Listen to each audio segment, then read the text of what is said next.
The church is a unique environment, and what happens here, what is meant to take place in this environment, will not happen to you anywhere else on earth. Whether you're a visitor, a regular attendee, an occasional participant, maybe you're a high-end servant, maybe you're a leader of some sort here. We're all involved. To a certain degree, we are all involved right here, right now. And who knows why? This is the big question that we're going to be looking at today is, what are we doing here? What's the point of coming to church? In its most basic and fundamental element, what's the reason for doing what we do?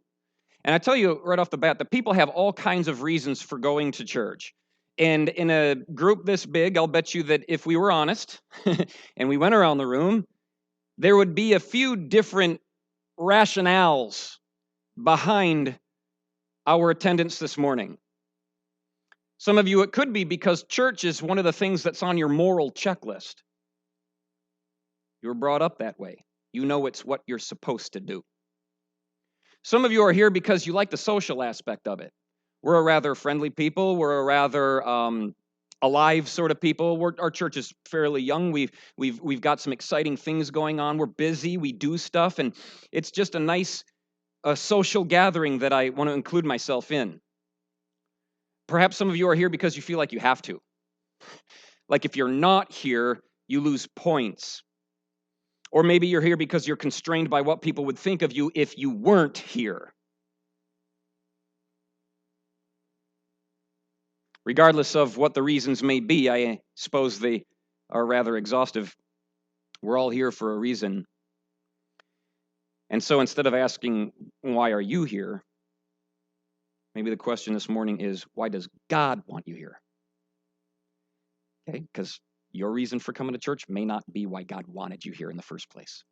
So we want to get on the same page as God and go, why do you want us to come to church? And by the way, God does want us to come to church. Hebrews chapter 10, verse 25 says, do not forsake the assembling of yourselves together like some people do. So why do we do this? What are we doing here? Our text this morning has some insight into that question. First 3 verses. After these things, Jesus and his disciples came into the land of Judea. You know that they have just come off of a wedding celebration, and after that, Passover in Jerusalem, and now they're coming into the land of Judea, the greater outer parameters. And there he remained with them, Jesus and his disciples, and they're baptizing. And we're all familiar with that, baptizing. Okay? That's that part of church where somebody comes up and the pastor plugs their nose and puts them under, right? You know, we do that once a year. We have an annual all-church camp out, and we bring you to the muddiest, greenest lake we can find in the entire state, and then we do it there. So if anybody's interested, you just let me know. But here's Jesus baptizing. In verse 23, it says, John was doing the same thing close by. John also was baptizing. And we gathered that they were in close proximity because they're well aware of what the other ministry is doing. So Jesus is baptizing, John's baptizing, and everybody's getting baptized. Do you know why? Look at verse 23. John also was baptizing in Aenon near Siloam. Here's why. Because there was a lot of water there. There was a lot of water there. It was convenient. You know, it's really hard to baptize when there's not water, right? They're out in the desert, and he's got an extra Nalgene. He's like, well, I guess this will work. No. They're baptizing where they were because there was much water there, a very convenient location in which to do what they were doing. Now, I'd like to believe that John was baptizing for more important reasons than just that there was much water in the area, right? I think this was just more than a thing of convenience. But the truth is, many people only do what they do in church simply because it's convenient. How do I know this? Because as soon as it becomes a thing of inconvenience, they're gone. For some people, now, why are you here? It's a big question. For some people, the number one criteria for whether they show up at all or return once they have is based on how convenient it was. Was there childcare? Was the environment comfortable? Was the teaching agreeable? Were the people tolerable? And if you're visiting, those may be some of the questions you're tempted to entertain and then decide on whether you come back or not. And I'm not trying to coerce you into coming back. Listen, if you're a visitor, welcome, all that. But you have to understand that we're not here because it's convenient. None of us, including myself. Sunday mornings happen to be, for me, rather inconvenient. I mean, there's other things I could do. And no, the environment isn't always comfortable. And no, the people aren't always tolerable. Ah, did I just say that? You were already thinking it. So if convenience is why you're here, let me know so that I can inconvenience you ASAP. Okay? We just want to make sure that that's not your motivation. Because if it is, your participation is short-lived. And that wouldn't be healthy for anybody. So I'd like to believe that John was baptizing not just because there was water available, but because baptism is important. Which it is. Let me ask you another question. Is it what's most important? Is baptism what's most important? Is that why we're here? To baptize?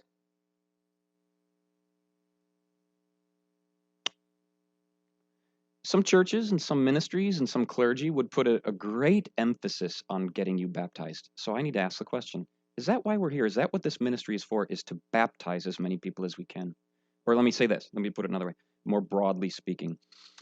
Are we here for no other reason than to get as many people as we can to pass through our approved religious ceremonies? Are you only here because Sunday morning service has become what you do on Sunday morning? It's a long-standing tradition for you. I'm not talking to the visitors at this point. I'm talking to those who have been here for years. Is that why you're here? Because you're supposed to be here.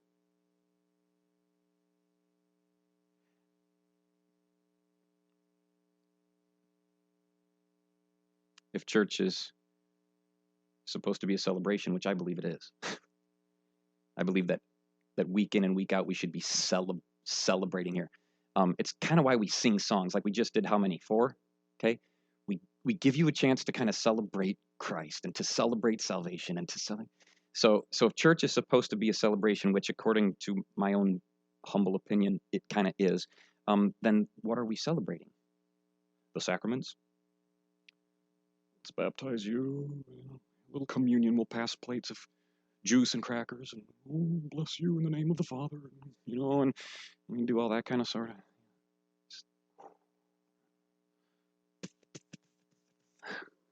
I mean, you got to wonder. By the way, not here.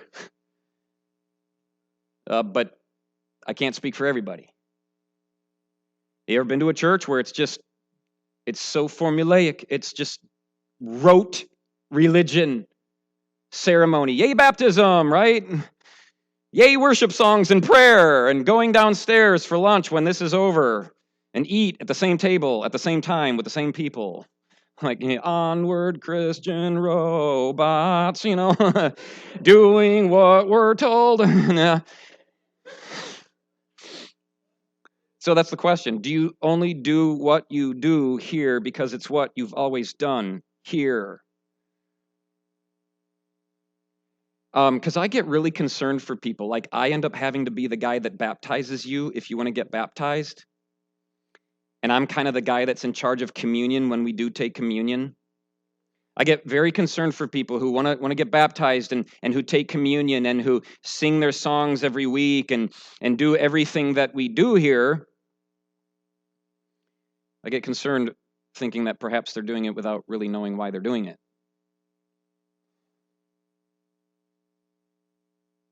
God designed the church to be more than a place where we unthinkingly take part of the same old thing every week. Or if you come here, twice a week. Oh. Yeah. God wants more from his church than that.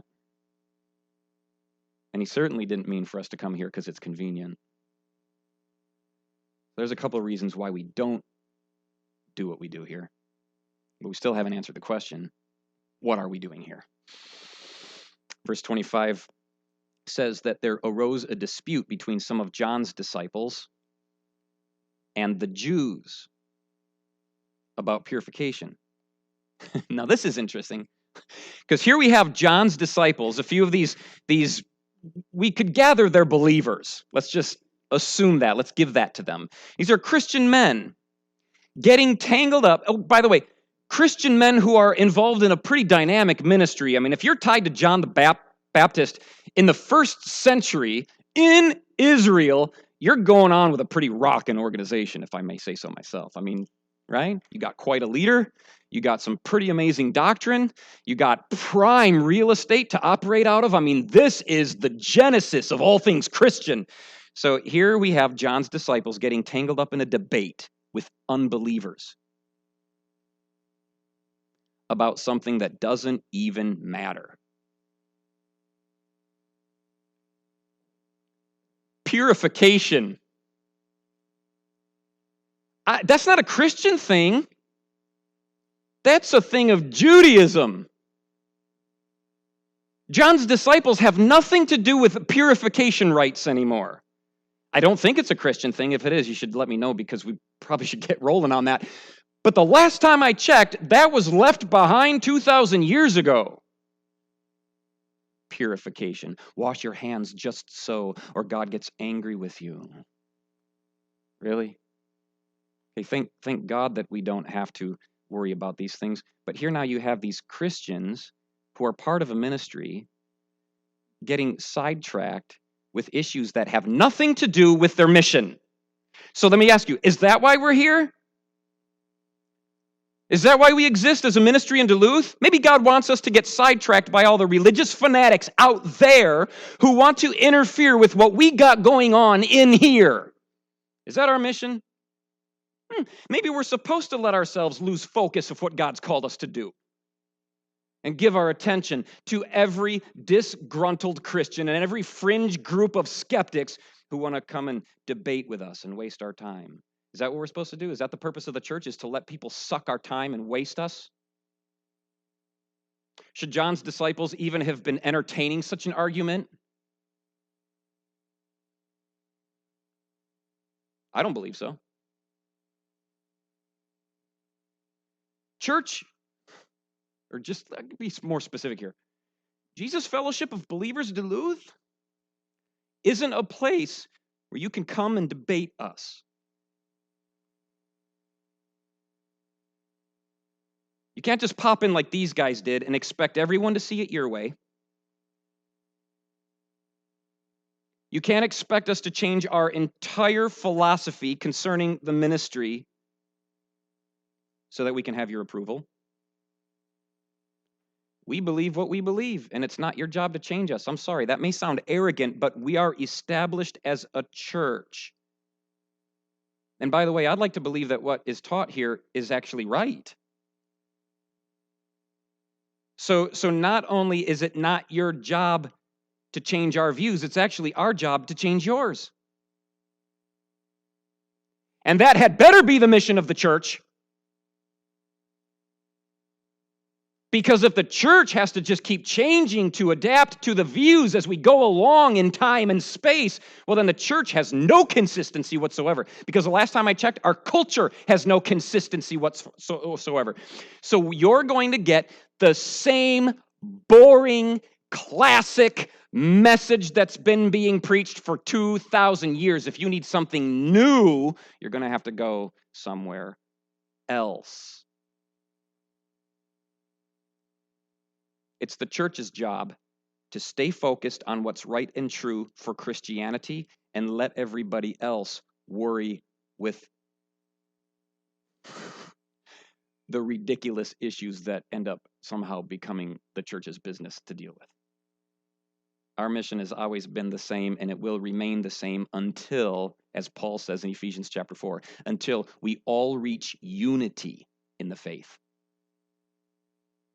and in the knowledge of the Son of God and become mature. Then we will no longer be babies. Those are his words.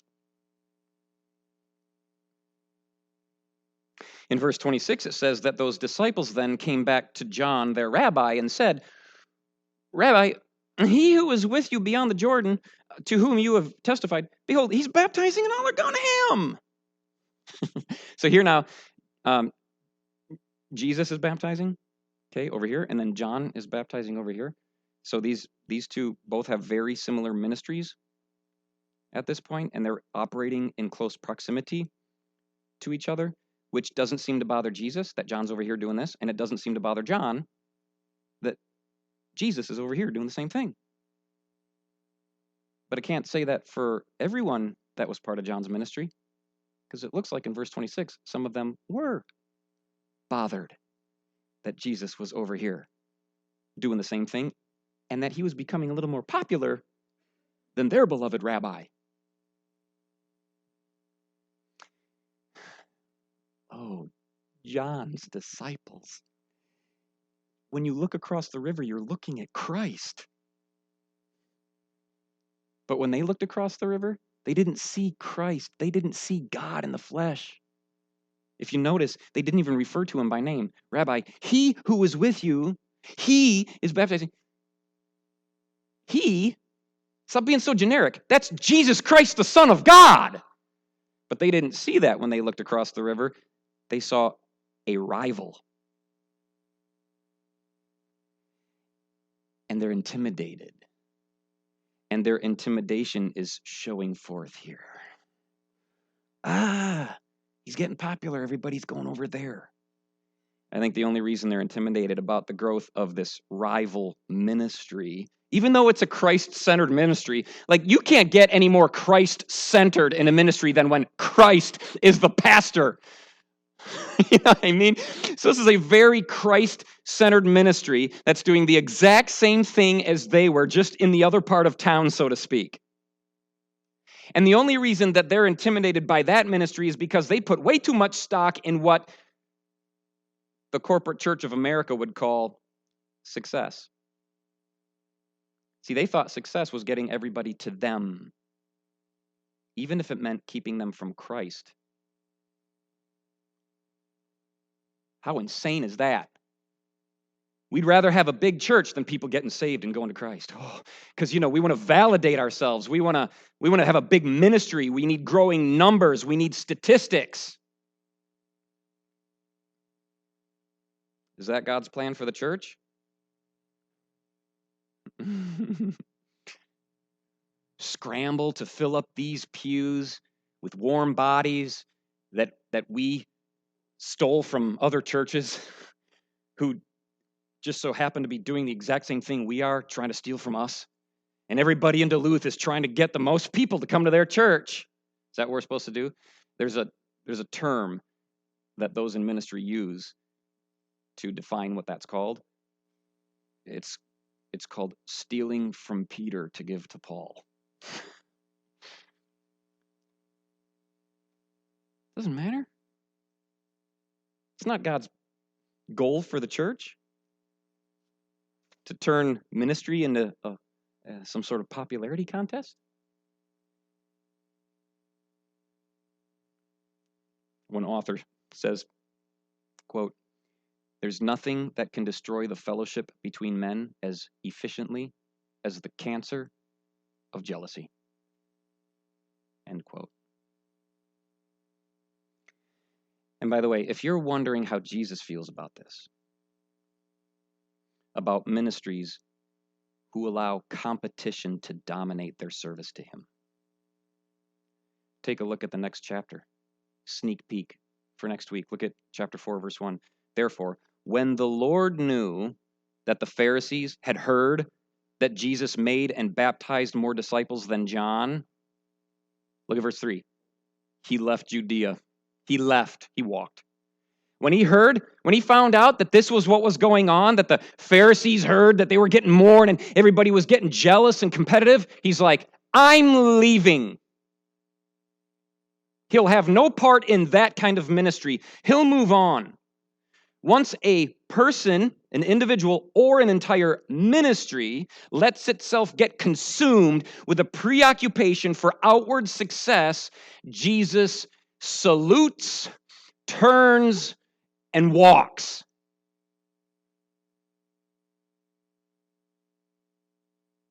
So if your attendance here and your participation in this church is fueled in any way by comparison with other Christians, other ministries, competition against other brothers and other sisters, and a heart of envy, if your attendance and participation is fueled by that in any way, be certain Jesus knows it. And he just may be on the very verge of moving on.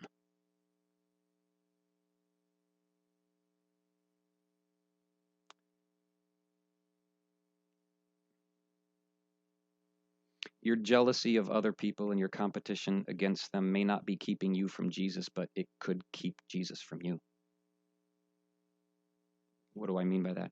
Well, I mean, that may be you. Maybe you have a heart of envy. And you're convinced that, but you still got Jesus and you're still... Yet you might have him, but what if he leaves you? So in the first several verses, we have quite a picture, don't we? I mean, this just looks like a mess. Welcome to America, 2018.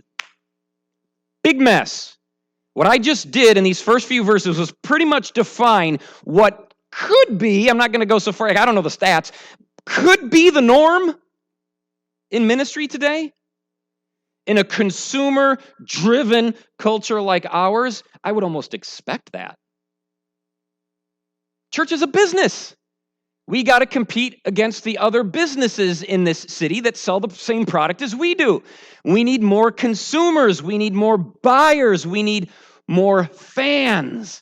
We need to increase and grow in numbers and productivity. And no, and no.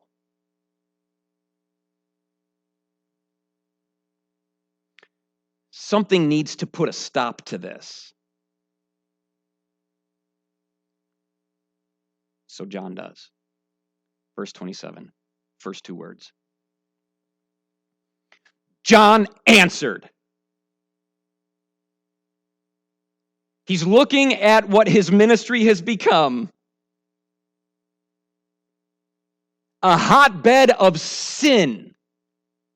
Not outward, external, tangible sin, like homosexuality and adultery and drunkenness and thievery. No, internal sins.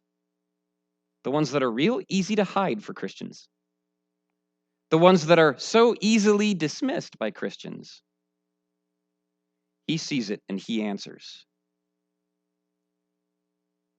Now, John the Baptist was a preacher. He was a preacher with very little tolerance for ministerial nonsense and hypocrisy. And thank God that he was, because he was largely responsible for the trajectory that the church in its very beginning would be set on. Could you imagine if John was passive, having seen all of this in his own people, and decided to just keep quiet, and we didn't have anything from verse 27 to the end of the chapter? Could you imagine what the church would look like 2,000 years later if chapter 3 ended in verse 26? Thank God that it didn't. John spoke up, and he's going to hold the floor for the next 10 or so verses. John answered. Which, by the way, he's going to correct a few things here, but before we see how he does it, I want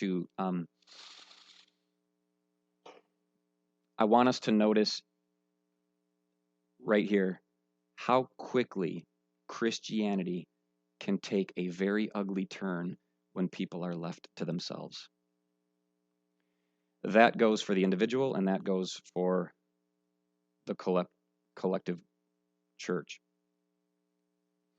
And so let me say this, and this is going to sound self-serving, so pardon me if I look arrogant, but it's true and it needs to be said.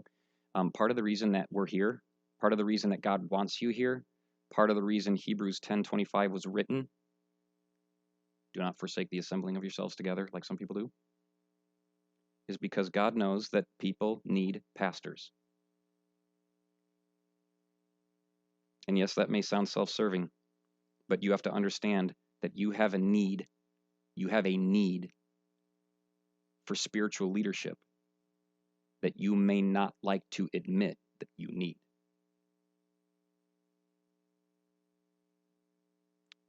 Sheep without a shepherd is what Jesus calls that.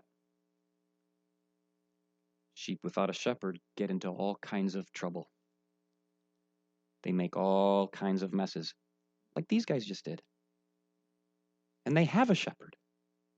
And thank God now that that shepherd is going to step in and do what is the responsibility of a pastor, which is to speak into the lives of those who so desperately need it. And let me say this. The only way that that could happen was if those disciples were physically where John was. They had to be there. So if you back up to verse 26, it says, and they came to John. I mean, you could almost say, and they went to church. They showed up to where they needed to be in order to hear and receive the corrective message that would set the whole trajectory of the church back on its right course. So thank God that John is the kind of man who would say what needs to be said, but also thank God that his disciples knew that they needed to go there.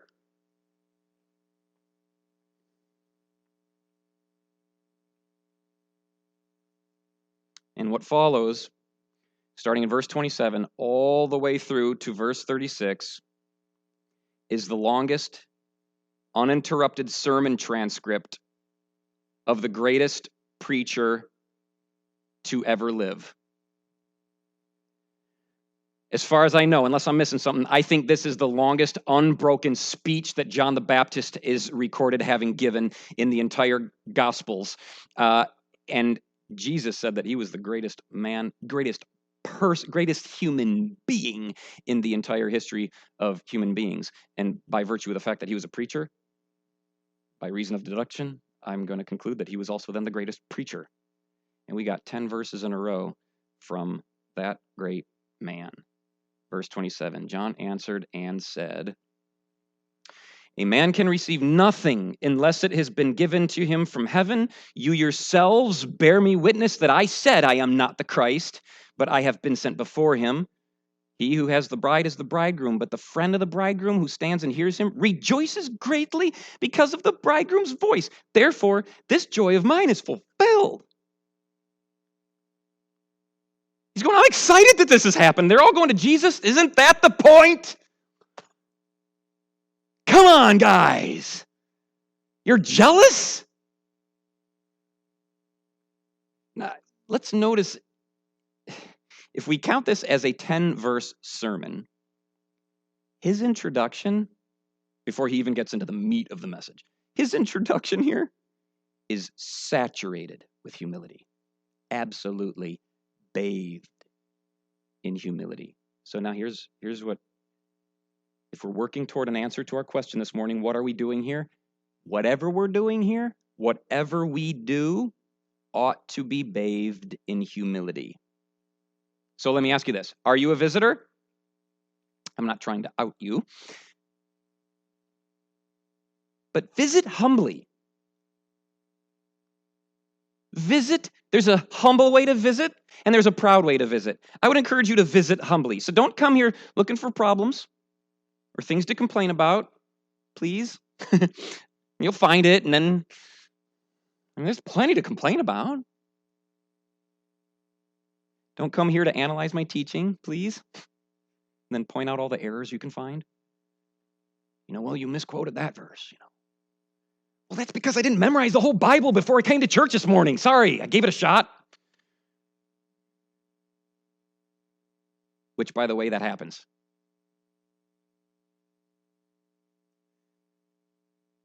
Don't visit with a critical spirit, please. Come here to learn and come here to worship with us. Are you a servant? Then serve humbly.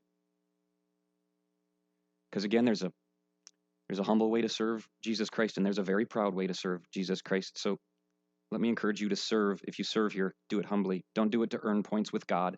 Don't do it to earn points with me. Don't do it to earn points with us.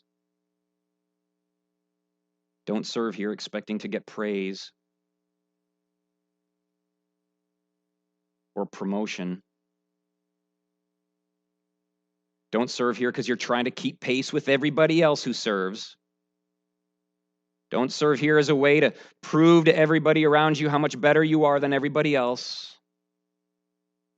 Just serve. And be thankful that you get to. And be humble. Are you a leader? You're like, well, no, you're the pastor. Nah. There are different areas in this church of leadership. I'm not the only leader here, technically speaking. Some of you in here may be a leader one day. Lead humbly.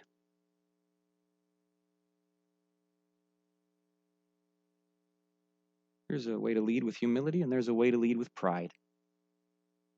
You know what I mean by that?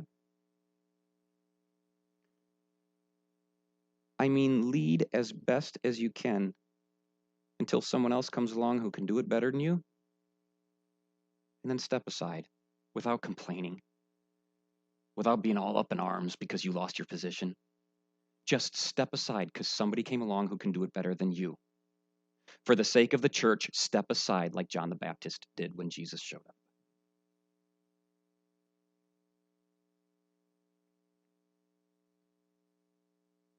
There was no one greater than John. That's what Jesus said of him. No one who could do it better than him, and yet even he knew when it was time to step down, give up his position to somebody else. When someone's asked to step aside and give up their place to somebody else, if you pay attention to his attitude, you'll know real clear whether he's full of humility or full of pride. So let me tell everybody in this room, even the visitors, if you stick around and you climb into a position one day, you need to understand that you don't own that spot. You don't own that spot. And neither do I. Jesus does. And he will one day remove every last one of us and give our work to somebody else, including me. When that day comes, I pray that we have the humility that John did. The opportunity to serve Christ and to lead his people is an opportunity that was given to those who have it, and it can be taken away, and one day it will. All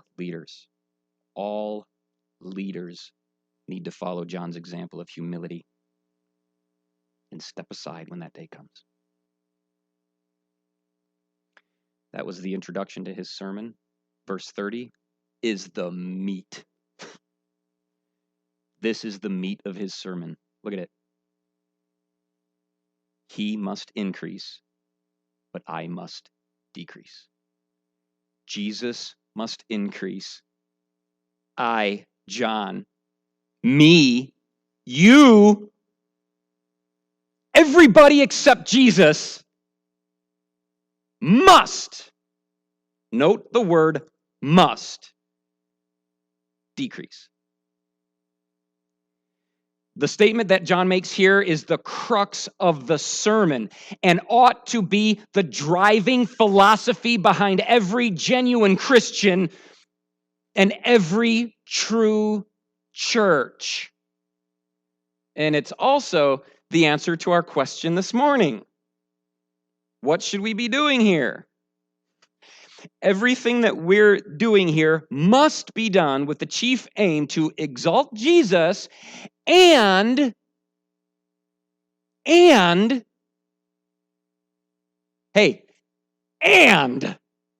humble his people. It's not just to exalt Jesus.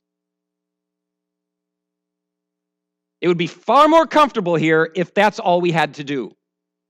Just exalt Jesus and make him look good and make much of Christ and celebrate and sing. No, you know what? Half the reason we're here is so that we can be humbled. I would go so far as to say that if any ministry, if any teaching, preaching, any of what happens in and through church, if it's done only to exalt Christ, then God's not being honored in that ministry. That's easy. That's easy. Talk big about Jesus. No. If people aren't being humbled, then the church isn't doing its job. It should be expected. I mean, pardon me if I'm just out of line here, but I think it should be the norm. I think it should be assumed that God's church would be the place where, yes, Christ is exalted, and also, yes, that men are humbled. And I'll tell you this, if Christ is being exalted here, then you should be saying yes and amen. And if you're being humbled, then you ought to be saying thank you. And I needed that. Remember, as we began, I told you that what the church offers you will never be offered to you in the world. In here, it's our mission to exalt Christ and to humble you. The world's never going to do that for you. If anything, they'll flip it on its head and do the very opposite. They will mock Christ and reduce the glory of God while exalting you. You're a treasure. Believe in yourself. I'm sorry, but that's not true. And that's very unhealthy for you. And that doesn't glorify God. That angers God. Church is the place where a person's esteem for Christ grows more and more, or it should be. While at the same time their esteem for themselves grows less and less, or it should be. See, these things should be happening simultaneously in the Christian. And if you're not growing in humility, then you're not exalting God. I believe that there's no greater way to exalt Jesus Christ than to humble yourself. That speaks volumes of Jesus. John finished, now that was the meat of the sermon. Now John finished, here's his conclusion. Verse 31. And I'm going to read this one more time. I want you to notice the contrasts going on. There are several. I'm going to point them out as I go. Verse 31. He who comes from above is above all. Now here's the contrast. He who's of the earth is earthly. He speaks of the earth.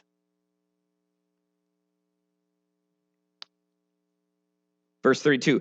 And what he has seen and heard, that he testifies. And here's the contrast. And no one receives his testimony. You jump down to verse 36. He who believes in the Son has everlasting life. And here's the contrast. He who doesn't will never see life. But the wrath of God abides on him. This is John's conclusion. Greatest preacher ever. Longest sermon of his that we have available to us. A sermon that's full of encouragement, just as full of encouragement as it is warning. And I want you to remember that he's talking to his own disciples. These are his own people. This is his flock. If these are his students, right? Is there really any reason to warn them?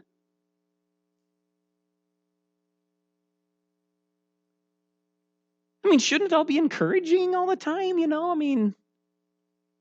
Maybe if the Jews would have come to church, fill it up with unbelievers, then he should be talking about the wrath of God, and he should. They're following John. They're all safe. They're all good. They're all right? Not when all John sees is jealousy and competition and an obvious distancing from themselves from Jesus Christ. I mean, you could be a disciple of the greatest pastor in history and still be spiritually unstable. You could be part of the right ministry. You could be connected to the right people. You could be doing all the right things and still operate with the wrong heart. And so John's doing what he has to do. John's doing what the church needs to be doing. And if it isn't, it needs to learn how to do it, because John's not around anymore to do it for us, which is to exalt Christ and humble people. Exalt Jesus and humble people at the same time. And John does a wonderful job of tackling both responsibilities at the same time in one sermon. He does it by reminding them that there is no one more important than Jesus. No one more important than Jesus. Let me quote John. These are his words that I took from our passage. Jesus is above all. He is above all. John repeats that.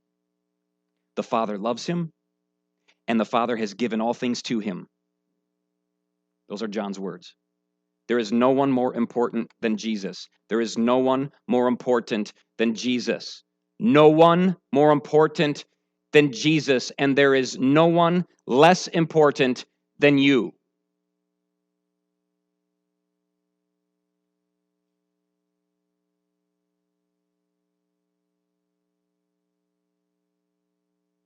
Do you believe that?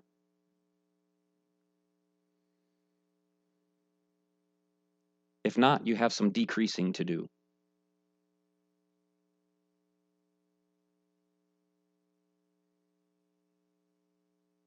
Philippians chapter 2, verse 3 says, consider others as more important.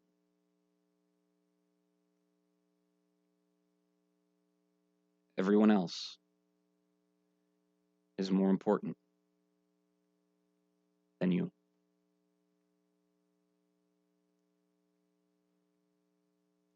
What are we doing here? Same thing the church has been doing for thousands of years. And it'll be the same thing if you come back next week. And it will be the same thing if you come back the week after that. And we're going to keep doing this until I'm dead. We're going to keep doing this until the next generation is dead. Anyone who refuses to do it